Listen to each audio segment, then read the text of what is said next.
Saudações, Saudações. sou Henrique Lima, estudante de 4ª Câmara na Escola Templo Áureo Florescer. Hoje é dia 20 de julho de 2025 e o tema da conferência de hoje é As Três Mentes.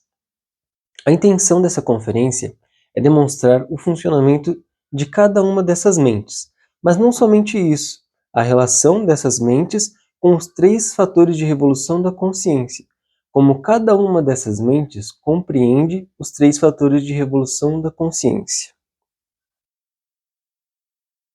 A primeira mente é a chamada de mente sensual.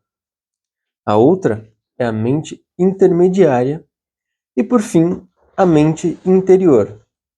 Todos nós temos essas 3 mentes dentro de nós, mas alguns são mais predominantes, cada uma delas. Por exemplo, para algumas pessoas pode ser a mente sensual mais predominante, para outras a intermediária, e assim sucessivamente.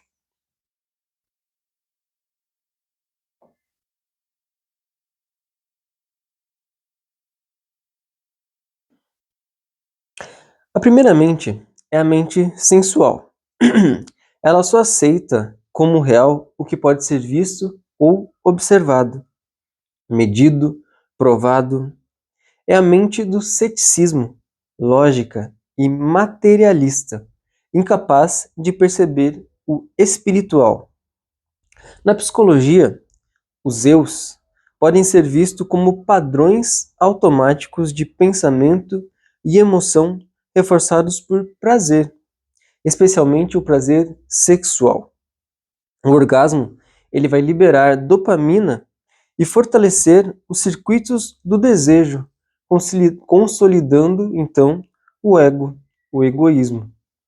Então, para as pessoas que são movidas pela mente sensual, elas, quando é mostrado os 3 fatores de revolução da consciência, a psicologia, o gnosticismo, elas vão entender essa série de elementos citados, como, por exemplo, o eu. Como que esse eu vai se cristalizar no corpo? A mente sensual, ela precisa de algo que seja factível, algo científico, segundo a opinião dela. Então, está aí. O eu é um impulso cerebral que é movido e reforçado por padrões automáticos de emoções e, em especial, o prazer sexual, principalmente quando ocorre o orgasmo, a expulsão do sêmen do corpo. Essa alta dopamina no cérebro, ela vai fortalecer os circuitos de desejo e consolidar aquilo que nós chamamos de egoísmo. Então é necessário que essa pessoa que está presa ainda na mente sensual, os prazeres, que é o mundo físico, mas mesmo assim ela vai começar a sentir ali no organismo dela a necessidade de interromper esses impulsos, interromper esses eus, esses pensamentos. Então, ela pode começar com a prática da respiração profunda. Afinal de contas, né, todos nós somos seres humanos, precisamos respirar para estar vivo. Então ela vai respirar. Essa criatura sensual que não acredita no espírito, não acredita em nada que seja místico, só naquilo que ela vê, o ceticismo, ela simplesmente vai respirar. De uma forma mecânica, subjetiva, sem nenhuma ideia do que é realmente a respiração. E ela pode perceber esses pensamentos que estão em busca do prazer, em busca de um desejo, e ela pode querer interromper esses pensamentos. Então ela começa a se auto-observar, pode fazer um diário, mas sem dar uma consciência desperta, sem ela compreender o que está acontecendo com aquilo. Isso pode ser apenas uma repressão temporária. Essa pessoa, por exemplo, que decide se afastar do sexo, parar de fornicar, parar de expulsar o sêmen, apenas uma repressão. Ela não está interrompendo, não está eliminando aquele prazer, aquele eu, aquela mente, aquela fala em sua mente. Então a ciência, ela vai explicar isso. Ela vai explicar que é a mudança funcional Quando a pessoa decide interromper algo, é apenas a mudança funcional. A ciência materialista chama dessa forma. Mas somente a consciência ela pode eliminar um defeito desde sua raiz, o defeito psicológico. Esse mesmo defeito que está buscando prazer, se iludindo.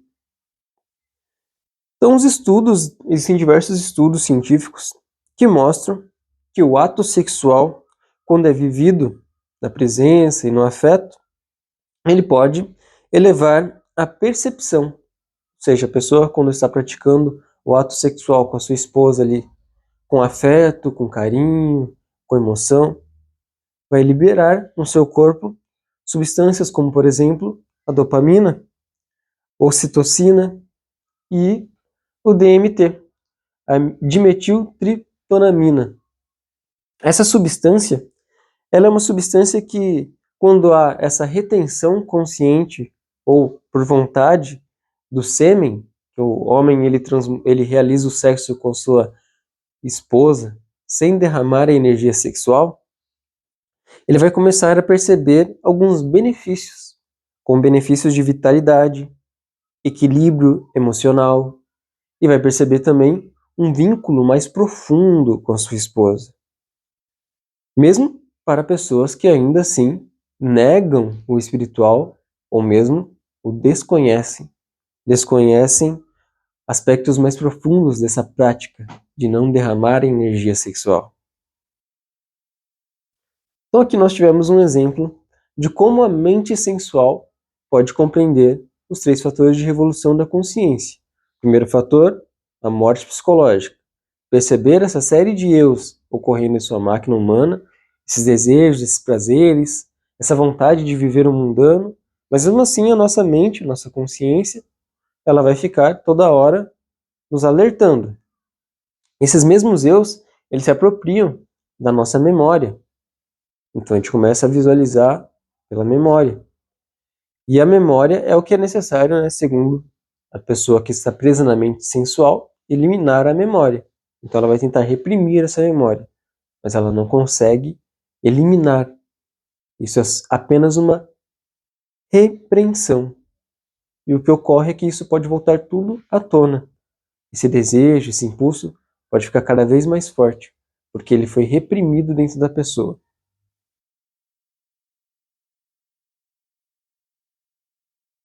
A segunda mente é a mente intermediária. Essa mente, como demonstrado no gráfico, ela já é uma mente que começa a acreditar no espiritual, na mística, mas ainda ela não tem a evidência direta. Como a gente pode observar, a figura ela está de olhos fechados. Então é o imaginário. Ela não está vendo diante dela. É algo externo, algo místico, bonito, fantasioso. Essa pessoa da mente intermediária, quando ela está presa nessa mente, ela vai se apoiar em doutrinas, livros, vai começar a acreditar em emoções, signos que vão moldar o seu destino, crer em anjos ou demônios.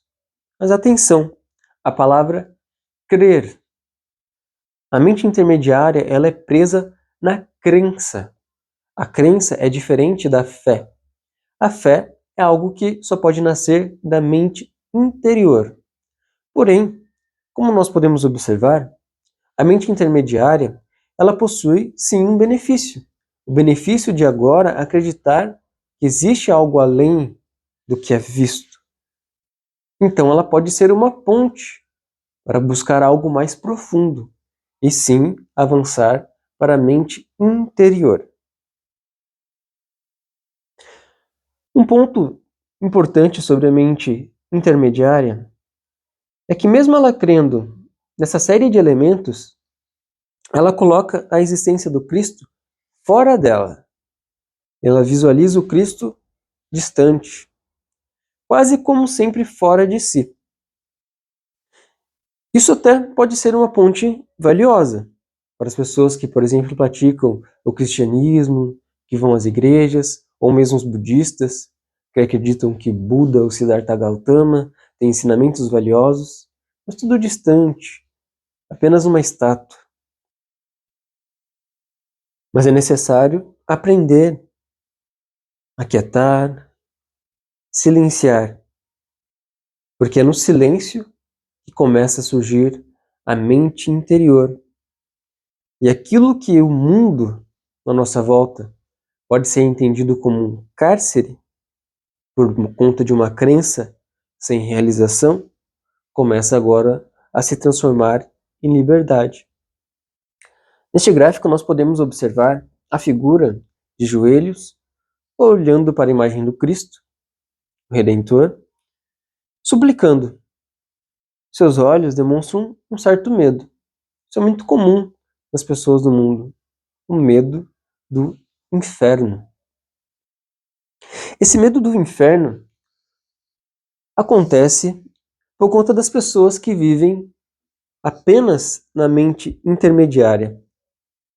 Essa mente intermediária ela vai buscar o místico e, por consequência, vai buscar também as medicinas sagradas, como o próprio Cristo. Buscar o Cristo na igreja, ou para aqueles místicos, vai buscar a medicina sagrada, a ayahuasca.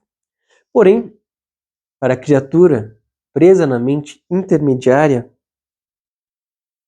e também na mente sensual, ela vai ter o problema de ignorar tudo quando está presa na mente sensual e vai buscar apenas as sensações. A sensação de se ingerir esta medicina. A ingestão da sagrada ayahuasca pelas sensações sem se importar com o seu comércio. Porque ela não acredita que exista espírito, que exista algo além, que exista Cristo, que exista Deus. Pessoa da mente sensual, um intelectualista, vai tomar essa medicina apenas por prazer, por sensação. Agora, para essa criatura, o intermediário, esse sim é um belo de um idiota. Porque esta criatura crê no místico, crê que existe Deus, que existe Cristo.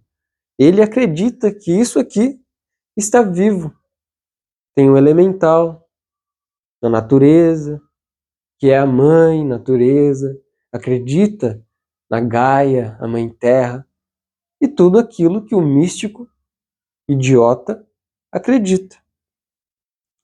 E para esse, que essa medicina é muito mais sagrada do que eles conseguem compreender, eles começam então a praticar, ritualizar com essa medicina, mas insistem em vender, insistem em comercializar, lucrar com a espiritualidade, sacrificar a humanidade.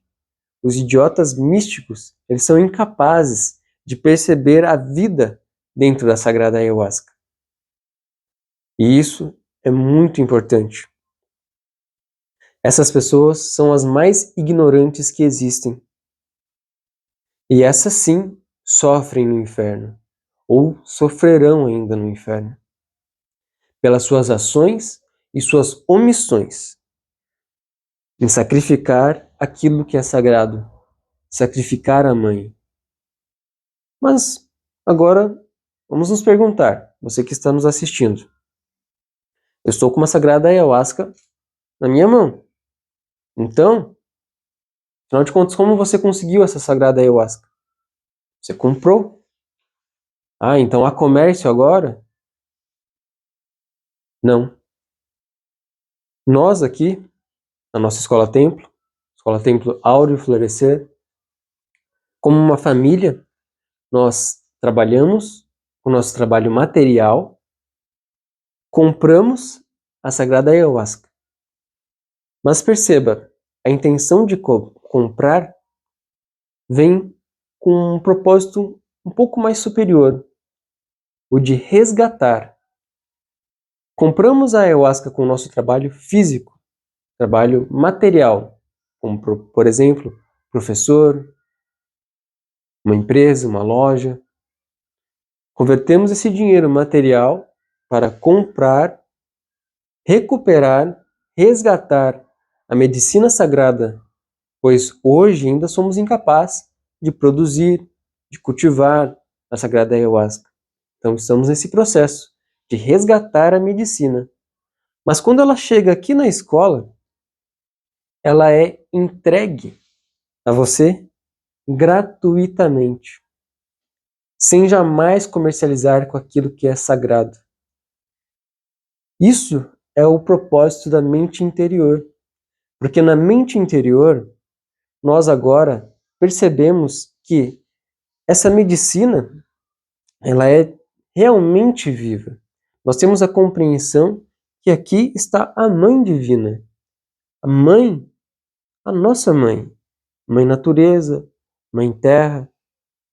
Não podemos vender a nossa Mãe, não podemos vender algo vivo. Até o próprio alimento que nós ingerimos, se nós tivéssemos essa compreensão de que aquilo ali está vivo, ou que teve uma vida, nós daríamos um valor muito maior, porque é aquilo que está nos alimentando.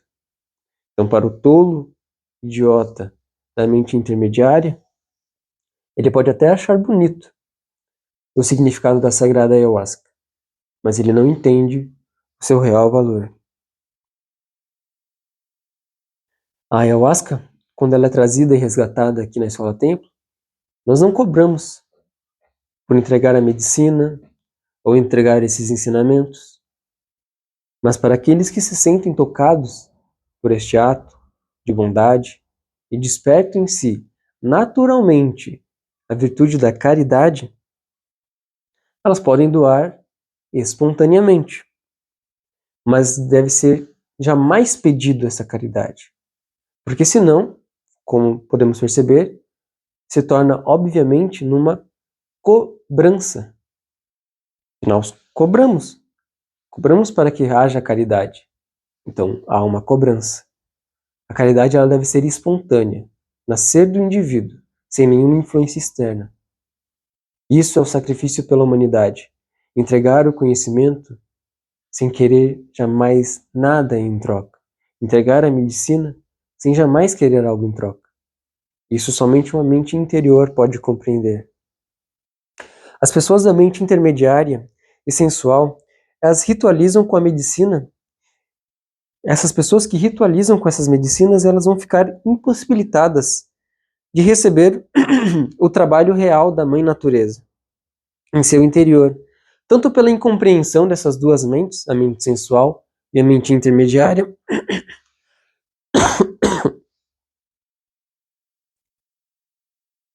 tanto também pelo mal que a fazem. O mal que fazem é a própria medicina, é o elemental que está vivo. Essas pessoas vão se tornar nada além de idiotas místicos, pois para conhecer a verdade da medicina, é necessário estar presente no interior, se transformar interiormente.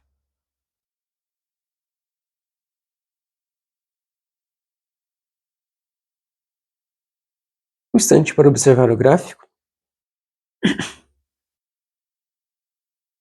Na mente interior, por sua vez, ela só desperta quando o ego ele começa a morrer. Ou seja, mesmo para uma pessoa da mente sensual, ela começa sim a fazer algo como uma morte psicológica ou reprimir esses defeitos, aquilo que ela entende por negativo. E essa pessoa da mente sensual, ela pode avançar para uma mente intermediária, começar a acreditar que aqueles demônios da luxúria estavam fazendo ela ir em direção ao pecado e que agora deve buscar o Cristo para a salvação. Ela pode encontrar um livro contendo a informação de que ela deve morrer ou ler a Bíblia. Dentro da Bíblia existem algumas parábolas. Essas parábolas são para a mente interior, que compreende algo além daquilo que é material, daquilo que é visível, físico ou místico e fantasioso. Porque a mente da intuição é a mente do ser. Mas assim, a pessoa ainda consegue chegar a ter um vislumbre da mente interior. Pois quando o ego começa a morrer, a consciência ela começa a se iluminar, começa então a se realizar. A mente interior, ela não teoriza, ela vê e ela é silenciosa, direta e sabe por experiência. Quando cessam essas explicações, esses conceitos, o ser começa a se manifestar e a mente interior começa a tornar-se um reflexo da verdade. Então, diferente dos outros gráficos que representavam as outras mentes, na mente interior nós podemos perceber que o indivíduo, retratado aqui no centro da figura, ele é a própria mística. Ele é o próprio símbolo. E todos eles estão dentro dele. O que está externo é o mundo das ilusões, as fantasias, os duendes, as fadas, os unicórnios, tudo aquilo que torna o mundo mais interessante. E os sensuais não conseguem perceber, porque estão presos àquilo que é tateável, palatável, auditivo, sentido pelo olfato. Mas a mística, ela está além desses sentidos.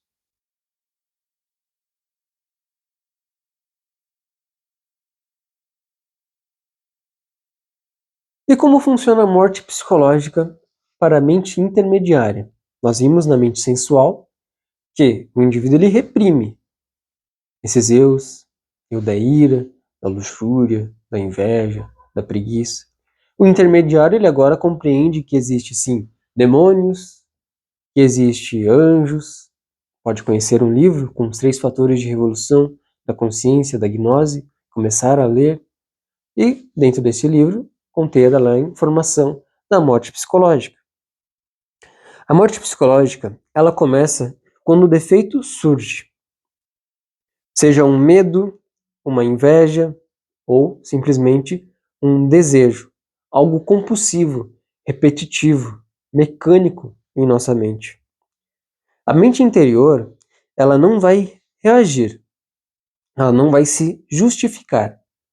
Ela apenas vai respirar, aquietar e observar. Perceba essa distinção. O justificar é as desculpas que nós damos, a famosa desculpa esfarrapada no termo popular. Desculpa esfarrapada é aquilo que nós sabemos nitidamente que é algo falso, sem chão, sem fundamento. Você só está dizendo aquilo para justificar para si mesmo. É uma mentira. Nada além de uma mentira. Então, a mente interior, quando ela percebe esses defeitos, ela percebe essa preguiça, essa inveja, esse medo, essa ira, ganância, orgulho, preguiça. Ela começa apenas a observar, respira, aquieta, observa e para de justificar, para de dar desculpas, para de justificar como um intermediário místico. Ah, é os demônios que estão tagarelando na minha mente. É o meu signo hoje que está em ascendente em Capricórnio e por isso que eu estou um pouco mais irado, ou um pouco mais ganancioso. Ou, é porque a lua está cheia, então agora as energias estão mais fortes. Não. A mente interior ela não justifica. Ela observa e se aquieta. Ela busca compreender aquilo, ver, perceber. E isso é a morte psicológica pela mente interior. Ela ensina e educa a mente intermediária. Nesse estado de presença, o praticante ele começa a recordar do ser, do seu ser interior, da sua essência. E ele pode praticar a recordação íntima, com a respiração profunda, onde, ensinada por um dos praticantes aqui da nossa escola Templo Áureo Florescer, a seguinte prática: expirar, inspirar profundamente e entoar em verbo silencioso. Seja, e expirar, Então entoar em verbo silencioso superior, para que em cada respiração esse indivíduo ele pense em ser superior. Cada respiração profunda e mais profunda, esse indivíduo ele vai começar a sentir a presença daquilo que é chamado de Mãe Divina interior. Essa Mãe Divina é a nossa Mãe Maria. Pode ser também a Materazo, ou Mikami, deusa Sol, para os japoneses. Mas ela não é um símbolo externo, como nós podemos observar aqui no gráfico, um sol adiante. Ela é um fogo interno, é a nossa energia sexual, o fogo vivo do Kundalini, que para aquele que ainda estava preso ao sensual, à mente sensual, não conseguia entender. Chamava apenas de sêmen, mas para aquele que conhece a mística e está na mente interior, ele entende que o Kundalini é sua energia vital, a energia criadora, aquilo que o concebe.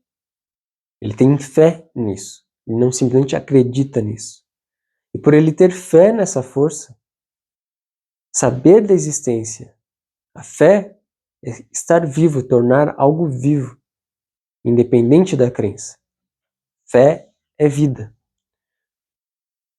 Esta pessoa então usa a sua fé, a sua energia sexual, para eliminar esses defeitos psicológicos, eliminar o medo, eliminar a preguiça, a inveja, a ganância, suplicando a sua mãe divina para que queime, afaste. Nós vamos observar. A mente intermediária, ela simplesmente vai afastar, vai pedir para Cristo, me livre do mal. Deus, tire as aflições de minha vida, por exemplo. Mãe Maria, afaste de mim o pecado. Fazer suas penitências e assim por diante. Tudo externo. A mente interior, então, ela começa a avançar. Dentro da Bíblia, a mente interior ela compreende não símbolos, ela compreende por intuição, como por exemplo dentro da Bíblia, uma parábola. Se o grão de trigo caindo na terra não morrer, fica ele só, mas se morrer, dá muito fruto. A mente intermediária vai achar bonito. Nossa, que bonito, profundo, né?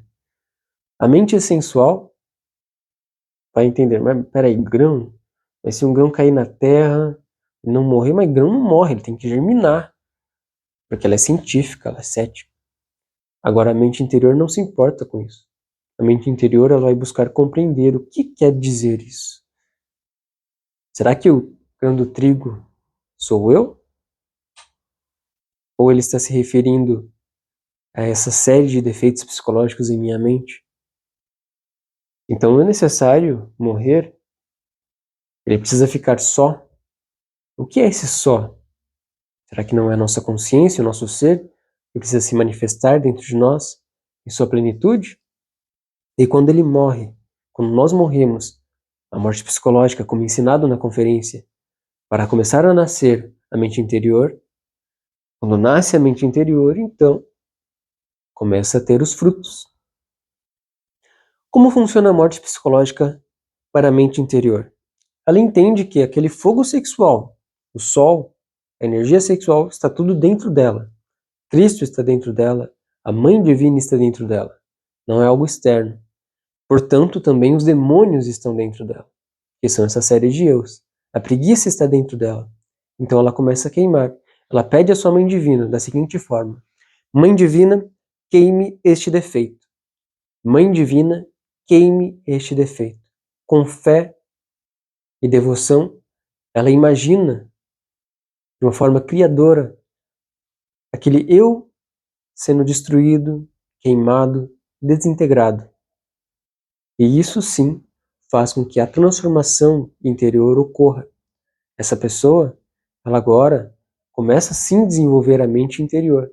Toda aquela mística começa a perder a sua força subjetiva, infantil e fantasiosa começa a se tornar agora uma realidade. Começa a transformar a crença na fé, livre de qualquer palavra, de qualquer texto explícito. Ela é algo interior. Não é uma fantasia e nem crença. A morte psicológica é um ato consciente que permite que a nossa luz interior dissolva a sombra do ego. E cada ego, cada egoísmo, cada desejo, cada eu eliminado dentro de nós abre um espaço para que o Cristo comece a nascer. A mente sensual, isso é ignorado, porque ele não acredita que Cristo possa existir. Sequer acredita na energia sexual. E na mente intermediária, como dito, é adorado por fora. Mas na mente interior é algo que encarna em nós.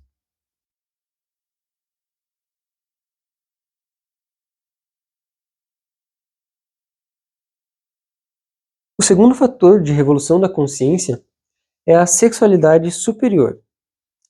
Na mente intermediária, claro que vai trazer os seus benefícios, porque ela vai ligar esse sexo a algo que é sagrado, afastar do desejo.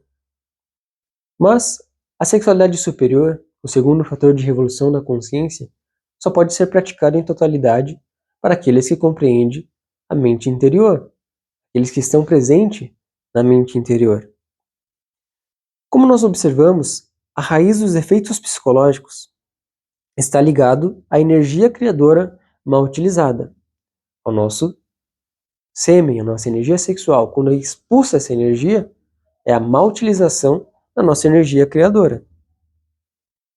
E cada defeito, ele é, em essência, uma energia da nossa alma, do nosso ser, corrompida pelo desejo. Então a expulsão do sêmen é essa corrupção no ser, a corrupção daquilo que é crístico e sagrado. Isso que também traz o desejo, o sofrimento e o inferno. A mente interior compreende isso. E ela entende que essa força, como uma força sexual, sendo a mais poderosa que nós possuímos. E ela está diretamente envolvida na nossa formação e também na regeneração, tanto física quanto psicológica. A prática da sexualidade superior dentro de um casal que se ama verdadeiramente consiste em transmutar essa energia sem perdê-la, sem jamais expulsar o sêmen. Ou seja, viver com consciência, presença e o domínio dessas energias sexuais, em vez de simplesmente deixar esse sêmen sair do corpo, se dissipar essa força com orgasmo fisiológico. As pessoas que têm o derrame das energias sexuais, elas podem experimentar a sensação de estarem sendo fracas, enfraquecidas. O homem, ele perde sua potência quando ele derrama sua energia sexual. Isso é nítido. Ele está ali no ato sexual, a partir do momento que ele derrama sua energia sexual, ele precisa sair do ato sexual. Aí se torna até uma piada para muitas mulheres. Então, é óbvio que existe sim uma força sexual, mesmo para aqueles que estão ainda presos na mente sensual. Eles conseguem perceber que existe algo além daquilo, do prazer, do físico, do carnal. Então é necessário buscar a mística, buscar a mente intermediária, para depois avançar para a mente interior. A sexualidade superior, na mente interior, ela compreende novamente, não apenas da mística, mas pelos símbolos, os significados escondidos, que para o sensual seria impossível de entender. Para aquele que está na mente intermediária, vai pensar que é algo externo. Então a mente interna, quando lê, o que é nascido da carne é carne, e o que é nascido do espírito é espírito. Ela entende que, para nascer de novo, renascer, nascer o Cristo em seu interior, ela precisa transmutar essa energia sem jamais expulsar o sêmen. Ela eleva essa energia sexual pela respiração profunda, pela sua coluna, através do carinho profundo e a retenção consciente e da oração interior, para manter este sêmen, essa energia sexual dentro e direcioná-la para cima, para retomar o Éden interior, o estado de consciência superior. É nesse processo que começa a atuar o Kundalini, a nossa energia sexual, a energia criadora da Mãe Divina em nós. Ela vai subir pela nossa coluna vertebral. E à medida que nós vencemos os defeitos psicológicos e refinamos o uso da nossa energia sexual, essa ascensão, então, ela começa a não ser algo automático, mas sim algo condicionado e direcionado à castidade real. A morte do ego como um combustível para a ascensão do ser. Quando a energia ela sobe, ela reconstrói os nossos centros superiores do ser humano e desenvolve os sentidos internos, fortalece a vontade e purifica a nossa mente. A transmutação nos liga diretamente ao ser real. Ela gera a luz interna, que nos protege dos fascínios da inconsciência e da repetição kármica.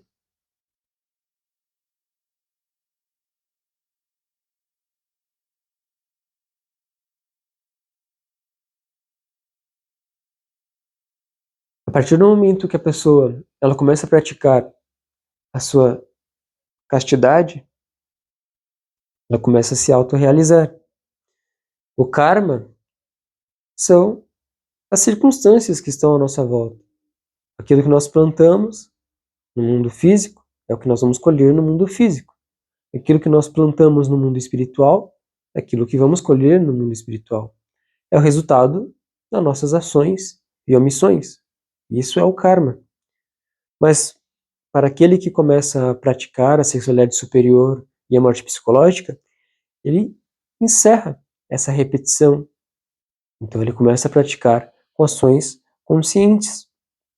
Ao mesmo tempo, ele vai nutrir a sua mente interior, que vai se desenvolver plenamente, com base dessa energia transmutada. E por isso, o nascimento interior é considerado o segundo fator de revolução da consciência. Ele não é algo simplesmente simbólico, mas ele é real. É a criação do homem verdadeiro dentro de nós, através da união do amor e da castidade, e também da compreensão.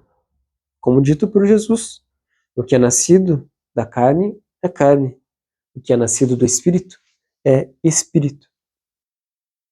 Nós vimos ao longo da conferência que há três formas de pensar, sentir e buscar.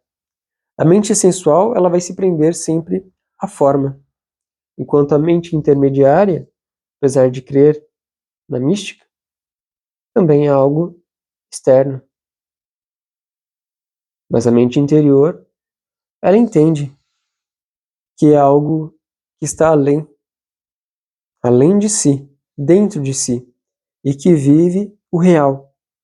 Cada uma vai compreender os três fatores de revolução da consciência de uma forma distinta, mas só a mente interior vai experimentar com sua plenitude.